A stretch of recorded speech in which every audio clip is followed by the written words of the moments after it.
क्या हो रहा था? पहले तो गले मिले, फिर अचानक से इतना मतलब बेटे की यहाँ पिता की मौत। जी एक्चुअली धाना जी बहुत बड़े वॉरियर थे, ये तो सभी लोग जानते हैं। पर इस वक्त मुगलों की जो चालें हैं कि इनमें आपस में फूट डालो और राज करो, तो वही काम वो लोग कर रहे हैं षड्यंत्र के तौर पे। लेकिन उनकी चाल कामयाब नहीं हो रही बिकॉज ऑफ धाना जी बीच में है। और ये जग जाहिर है कि जब तक धाना जी हैं तो मुग़ल जो चाहते हैं वो हो नहीं सकता। तो वो इतने बड़े वॉरियर हैं कि उनको वो मार भी नहीं सकते, उनकी सेना भी उनके नाम से कांपती है। तो उन्होंने हथियार बनाया मेरे ही बेटे को, उसको बरगला के कि तुमको हम बहुत पावरफुल बनाएंगे, धाना जी को रास्ते से हटाओ।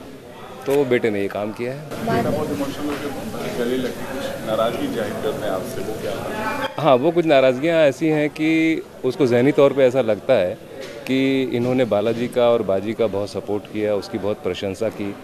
मैं उनका बेटा था तो हक से तो पहले मेरे को आगे बढ़ाना चाहिए था, मेरी प्रशंसा करनी चाहिए थी। तो ये उसके अंदर में द्वेष भरा हुआ था, वो आकर के उगलता है।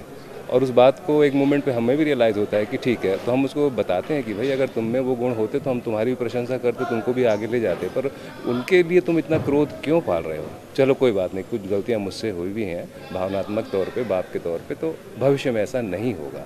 हम अपनी भावनाओं में हैं और उसके इरादों को नहीं भाप पाते हैं जो कि वो कमरुद्दीन के साथ मिलकर षड्यंत्र करके आया हुआ है। मारने का जो तरीका था वो कुछ अलग सा था, क्योंकि एकदम दबाया उन्होंने गले मिलकर, और फिर वो रिंग निकालने का भी आता था। जी, वो एक्चुअली धाना जी के बारे में कहा जाता है कि उस वक्त धाना जी और संता जी दो ऐसे वॉरियर थे कि जानवरों के कानों में भी उनका नाम पड़ता था तो जानवर भी ना बिदकते थे। तो अब डायरेक्ट किस तरीके से धाना जी को मारा जाए, वो तो बहुत बड़े वॉरियर हैं, कर नहीं सकते हैं। तो ये भावनात्मक तौर पे गले लग के ही उनके बेटे ने उनको गला दबाया, क्योंकि वो शारीरिक रूप से इस वक्त उनसे पावरफुल है। तो इस तरीके के अलावा और कोई तरीका नहीं था एक वॉरियर को मारने का।